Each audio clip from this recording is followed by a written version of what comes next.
Straight ahead on WBKB News at 11. It was the opening reception today at the Besser Museum for this year's juried art exhibition. Plus, the Zonta Club of Alpena hosted the first annual Fall into Fashion in downtown Alpena. And the Altar Society of St. Gabriel Catholic Church celebrates Halloween with a party in Spruce. We'll have those stories plus your local weather and sports. The news that affects you starts now.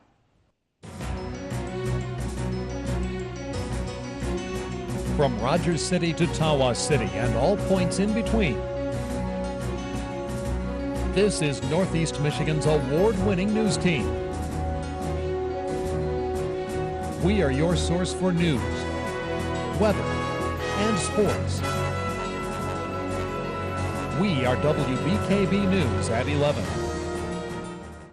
Good evening, and thanks for joining us tonight. I'm Neil Liwanag. Today, the Besser Museum hosted the opening reception of the juried art exhibition that showcases paintings from our local artists. The museum celebrated the juried art exhibition for over 40 years, and this year the event brought together over 70 artists along with about 180 pieces of artwork. It was $15 for Besser Museum members and $25 for non-members to enter the competition. The first place winner received $300, while the second place winner won $200, and third place took home $100. The juried art exhibition is a way for artists to present their talents and artwork for the community of Alpena. This is really important to the community and to the museum for the simplest fact that we do live in a region where we have a lot of artistic talent, and this actually allows residents of the state and the area to have an avenue in which to display or present their work to the public. And for a lot of people, that actually gives them the chance to get feedback. Mark Bynes of Alpena took home first place with his oil painting titled Deutschland. All the paintings will continue to be on display until the end of the year. This afternoon, the Zonta Club of Alpena teamed up with Myers Fashions for the first ever Fall into Fashion luncheon and style show at the Fresh Palette. Zonta Club of Alpena is a nonprofit organization that strives to empower and enrich the lives of women in our community. For $25, people in the community enjoyed a delicious lunch, dessert, and beverage, and they were also treated with a fashion show. The first annual Fall into Fashion fundraiser was a special event for the community, and of course, it was all for a great cause. It's important to the community of Alpena and our surrounding areas because we fund various service projects that enhance and empower the status of women, not only locally, but also worldwide. If you would like to support and help the Zonta Club of Alpena, you can visit their website at alpenazonta.com. The Alpena County Library welcomed children from the community for a Halloween craft day. Kids and adults gathered at the library for a day of fun that consisted of making different types of arts and crafts. Some children also came in with their Halloween costumes, and then it was off to work on several craft projects such as masks, decorations, and other art creations dedicated to Halloween. Halloween Craft Day was free of charge, and it gives the children in the community a chance to utilize what the library offers. Well, it's just a fun way of showing them that the library does other things, community things, that we bring them in so that they can see fun part and be a part of the library, and then maybe see that we have books that go along with some of the crafts we do, and they can check those out.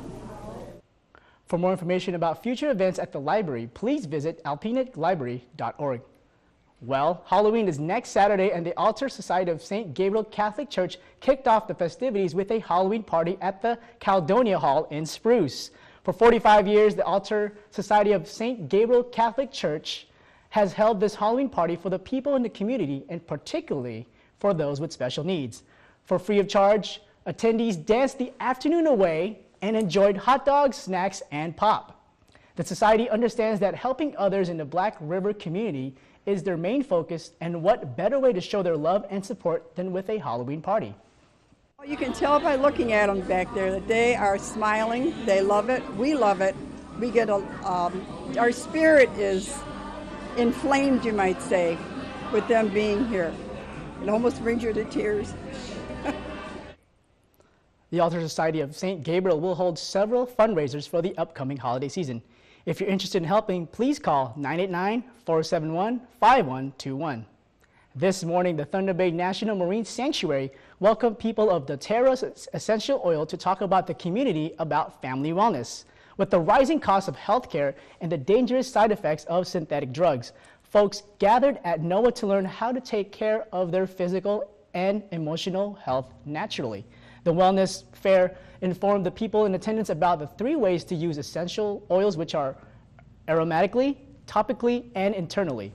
This is the 3rd year doTERRA has come in and hosted this event at NOAA, and they look forward to informing the Alpena community every year. We are so very grateful to bring doTERRA to the Alpena community and the surrounding areas because we are empowering people to take care of themselves naturally with natural solutions that are with pure certified therapeutic grade oils that they know that they can trust on. They're safe, they're effective. To learn more about doTERRA, please visit mydoterra.com/Jan M. Patterson. Coming up next on WBKB News at 11, find out why a well-known Las Vegas hotel is going through a major makeover for its birthday. All that and more, next. Welcome back. In state news, a Michigan resident who has lived in the country for over 20 years is facing a possible deportation because he is under the suspicion of being connected with a terrorist group. Here's the story. It's a small restaurant in southwest Michigan, but for more than a decade, its owner has been fighting a battle to stay in this country. Every time when the phone rings, I don't know who that's going to be. And I don't know when I'm going to be handcuffed. And nobody should live like that. Parlak has been living in the United States for nearly 25 years. He was granted political asylum back in 1991, and he had a green card and was actually on his way to becoming a U.S. citizen. The only thing I didn't do, I didn't raise my hand and swear, and that was it. I passed the exam, and that's where it stopped. I was also after 9/11, when the federal government accused him of having had ties to a Kurdish terrorist group. He denied that charge, but was put in jail for 10 months. And eventually, a federal judge declared his imprisonment unconstitutional. Homeland Security knows that I'm not a danger to the country. Homeland Security knows that I am contributing to the community. Homeland Security knows that I have not asked government anything other than just let me breathe free air. Congressman Fred Upton and former Senator Carl Levin have asked Parlak to be allowed to stay in the country. But for now, he has to live with the knowledge that at any time, he could be deported. There should be an end somewhere to this. Why my daughter have to suffer through this, cry for weeks and not knowing what's going to happen to her dad tomorrow.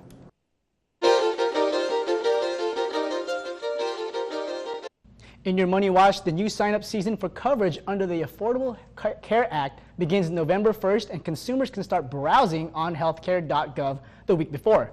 The upgraded website features a new calculator that estimates total costs based on expected medical needs. Premiums are expected to go up in 2016, and the tax penalty for people who remain uninsured next year will rise to $695 or 2.5% of taxable income. Caesars Palace is getting a $75 million upgrade for its birthday. The Vegas Hotel and Casino will overhaul its original Roman tower and it will rename it the Julius Tower. Renovated rooms will be ready for overnight guests by January 1st. And if you're missing the rich fall colors, there is a website that can help you with that. Shipfoliage.com will send you automatic New England foliage for $19.99. The cost includes 3 preserved leaves that the company says will last for years.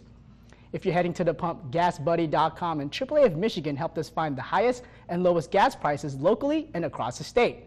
The lowest price for gas in Alpena is coming in at $2.33 at Meyer. The highest is $2.34 at Marathon. Across the state, the lowest price at the pump is $2.03 in Auburn Hills. And the highest price is coming in at $3.09 in Trenton.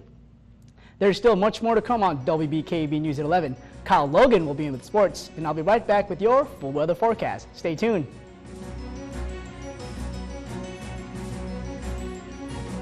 Thanks for joining us. It is now time for a look at the weather. Today your high was 63 degrees with your low of 47 degrees. Normal was 53 degrees. Your normal low was 34. Record high back in 1963 was 83 degrees. And your record low back in 1981 was a chilling 19 degrees. Sunrise is at 8:02 a.m., sunset at 6:35 p.m. Current conditions, it's currently 48 degrees outside with a humidity of 79%. Looking at your radar right now, you can see the clouds clearing up in the northeast area. But is that for good? Well, not just yet, because tonight we'll see some scattered showers with temperatures in the upper 40s.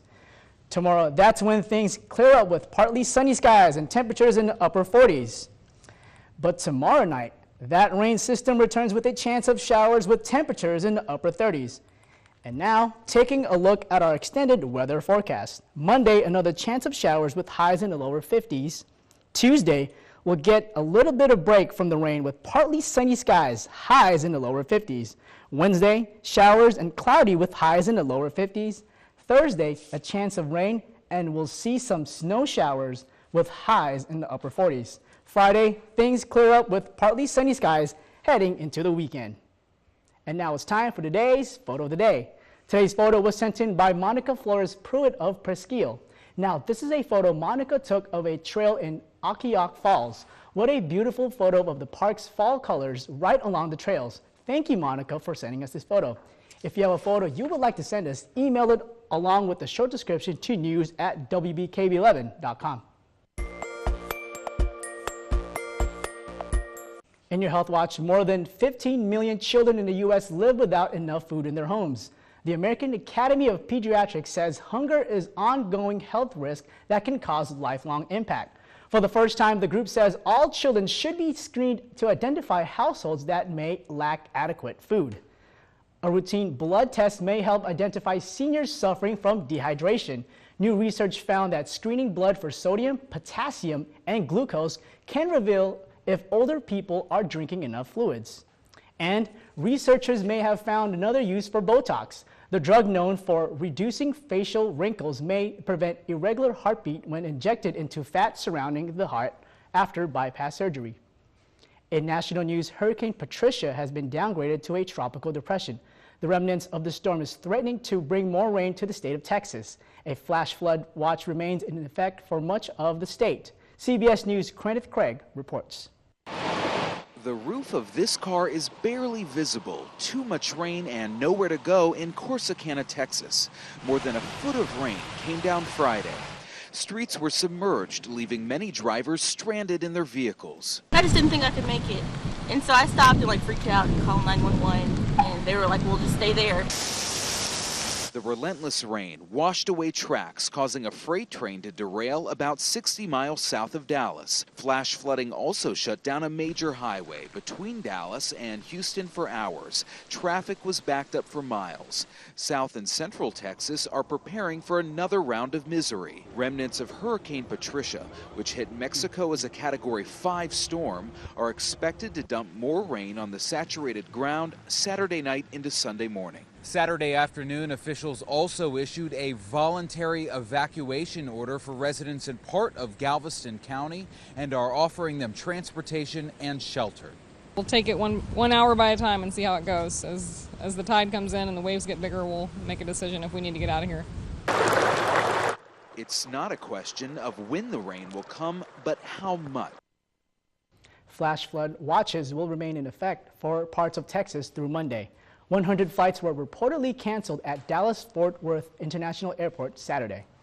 Sports is coming up next, and Kyle Logan is here with a preview. Kyle?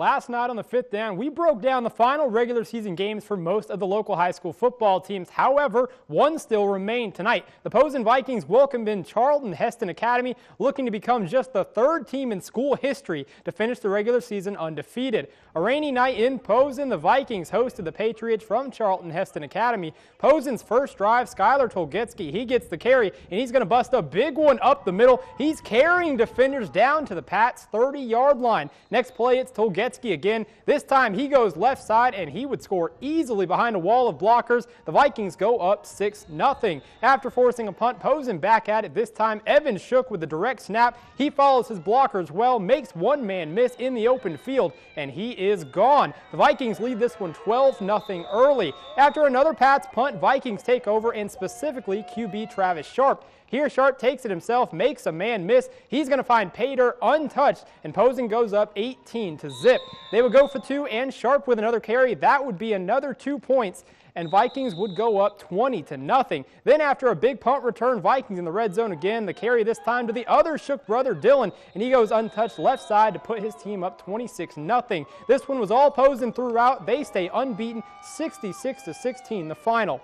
Now that the 2015 regular season has officially concluded, here are the local teams locked in for the postseason. The Posen Vikings, with their win tonight, finish at the top of the Bridge 8-man alliance, undefeated at 9-0. The Cardinals from Johannesburg, Lewiston, out of the Ski Valley Conference, finished second behind St. Ignace, but with a record of 8-1, they will play postseason football. 2 teams out of the Big Dipper, the Alcona Tigers and Oscoda Owls, locked themselves in with wins over Mayo and All Gray Sims, respectively, on Friday night. And rounding out the final 5 are the Hillman Tigers out of the Little Dipper, who finished the regular season with a record of 6-3, 3-0 in conference play. It was an off weekend for the Alpena Flyers and head coach Eric Peterson. However, that doesn't mean the team didn't get out on the ice. On Saturday night, Northern Lights Arena was the hot spot for a very special event. The Alpena Flyers hosting the Midwest League All-Stars team in their pink out the rink matchup. Flyers in pink for breast cancer awareness picked things up late second period. The All-Stars leading 2-0 until Sam Charbonneau looking to get a shot off. He can't, but Andrew Cox is, and he finds the right post. The puck goes in, and the Flyers down just 1 going to the third. 8 minutes into the third, the All-Stars get hot. Alex Senchuk looking for a goal. He's unable to find the net, but Drew Steima is in the right spot to give his team a 2-goal lead once again. A little later, Andy Marsow with the chance. He gets past the defender for the open shot, and he's able to connect to put the ML All-Stars up 4-1. The Flyers would get one back thanks to a very nice goal from Hunter Tolsdorf, but that would be all that they could muster. The All-Stars outshoot the Flyers 50-28 and take this one 4-2. But in the end, it was a night of fun for everyone at Northern Lights Arena. The Flyers back to league action next weekend. As always, Saturday we have a ton of college football coming your way. Jim Harbaugh and the Michigan Wolverines with the week off. Michigan State returns home, and we'll get to that. But first, the Broncos from Western Michigan welcome Miami of Ohio, looking to get over 500 on the year. The Broncos hoping to keep the Redhawks at just 1 win in front of their home faithful. 2 minutes in, quarterback Zach Terrell finds Daniel Braverman over the middle, and the Broncos get on the board first. The Redhawks respond, though. Quarterback Gus Ragland keeps it for himself. He finds pay dirt easily, and we are tied. Now 10-7, Redhawks, second quarter. Terrell is searching. Finally, he's going to find Carrington Thompson, and the Broncos find themselves with a 4-point lead.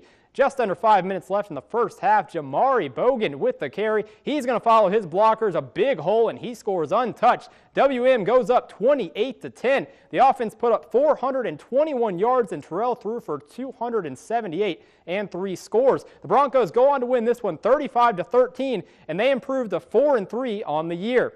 Let's take a look at a couple more in-state teams in action. First, the Chippewas from Central Michigan on the road at Ball State. Thanks to a Brian Evie 34-yard field goal, CM walks away with the 2-point victory. The Chippewas offense totaled 434 yards on the day, 316 through the air to help get their team's 4th win. And the Eagles from Eastern Michigan ran into a juggernaut today in Northern Illinois. The Huskies offense totaled 591 yards, 322 of that on the ground, despite Eagles tailback Darius Jackson rushing for 101 yards and 2 scores. The Eagles fall 49-21 and fall to 1-7 on the season. For the Michigan State Spartans, this week was a positive one. The botched punt that turned into a surprising walk-off win, which kept the Spartans among the ranks of the unbeatens. This week, Mark D'Antonio and his crew were looking to carry that momentum over as they returned home to welcome the Indiana Hoosiers. Mark D'Antonio and his staff looking to keep the good times a-rolling. The Hoosiers came to play, though. Their first drive, Jordan Howard, he's going to take it in from 5 yards out, and the Hoosiers are on the board first. The Spartans would respond, though. Connor Cook, he's going to drop back, and he finds R.J. Shelton from 22 yards out to tie this one up at 7 apiece. Now a new quarter, Sparty on the goal line. Delton Williams, he's going to find pay dirt from 1 yard out, and Michigan State gets their first lead of this ball game. But then the Hoosiers would respond. QB Nate Sudfeld drops back and finds Ricky Jones. He's going to score from 11 yards out, and Indiana would trail by 1 following the missed extra point. The two teams would trade scores, and Sparty went into the half up 21-20. Fourth quarter now, State up 31-26. Cook and Shelton, they hook up again, this time from 10 yards out, and then the floodgates would open. The Spartans would put up 14 unanswered to follow. Cook and the boys run away with this one in the second half, and the Spartans stay unbeaten, 52-26, the final. So, Neil, and also the Detroit Red Wings, they're in action right now. They're facing the Vancouver Canucks, and last time we looked, they were down 1-0. They're in a little bit of a losing streak right now. Their next matchup is on Tuesday. If they're not able to get this one, they're going to hope to end that losing streak in this one. But, Neil, Michigan State, they were number 7 in the AP poll on Sunday. Big win tonight, and Utah lost for the first time tonight. They were upset by USC, so there's a chance they could move up. The Spartans are off next week, and Michigan returns as they welcome Rutgers on Halloween night. Michigan State is a monster and just rolling, keeps on rolling. Hopefully they can continue that, Kyle. They find ways to win. Their wins aren't always the prettiest. It took a long time to score for their offense today, but they found a way to get it done, and that's why they're still undefeated. Absolutely. Thanks, Kyle. Coming up next on WBKB News at 11, we'll tell you why this Kalamazoo soldier is bringing home tears to his mother's eyes. Find out next. Welcome back. Well, we all know that saying, there's no place like home. And it was just that for a military soldier from Kalamazoo who is coming home from the Middle East and made a special visit for a special woman. Here's the story. And she has no idea. Hopefully not. Okay, she's gonna freak out. She doesn't think he's coming home till Thanksgiving. And you're the only one that knows that he's home, right? Yes, yes. And freak out she did. Deb Lewis jumping out of her seat at a staff meeting here at Eaton. Eager to greet her son Ryan home from a 10-month tour in Afghanistan. This is my son, everyone. You know, the parents do a lot for you. And, you know, it's kind of our way of giving back. I know a lot of people say, oh, you've already given so much just by doing what you do. But, you know, these little moments to where 30, 40, 50 years from now, they can always look back on it and, you know, hopefully bring a smile to their face. Ryan planning the surprise from the moment he was deployed, his wife holding on to the secret for months. Ryan returning home from Fort Campbell last Sunday. Like 9 months in the making. I mean, I've been telling, I knew when I was coming back. I've been back for about 12 days and she's been wanting to post. While holding on to the secret was hard, the surprise one well worth it. Mom happy to have her boy home and safe again in her arms. I've been so worried. Just awesome. He's safe. He's here. I'm just going to keep him close. You got to love that reaction, Kyle. Him coming out from Afghanistan, fighting for our country, and then surprising his mother after 10 months. Oh, no, those are always the videos that you are most wanting to see. You know, there's a lot of depressing news stories, but then when you have these surprise reactions of, military members coming home to surprise their family, surprise their parents, their brothers or sister, whoever, their sons, their daughters, it's always such a great feeling. You see it a lot of times in sports, too, where during halftime or during an intermission for a quarter, you'll have just thousands and thousands of people cheering for, some of these homecomings. They're really a special sight, and they definitely bring a tear to your eye. I mean, they're really special. Yeah, it almost brought a tear to my eye. It makes me really miss my mom back home in Fremont, California. Miss you, Mom. Love you. That's true, but you did not come home from fighting for Afghanistan. So that is true. That is one thing. But remember, you can read more about our broadcast stories and get the scoop on other news items online. Just visit WBKB11.com for sports, weather, and news updates anytime, day or night. Or add us on Facebook at facebook.com/WBKBTV. Well, that will do it for tonight's show. Be sure to catch us tomorrow night at 11. Good night, everybody.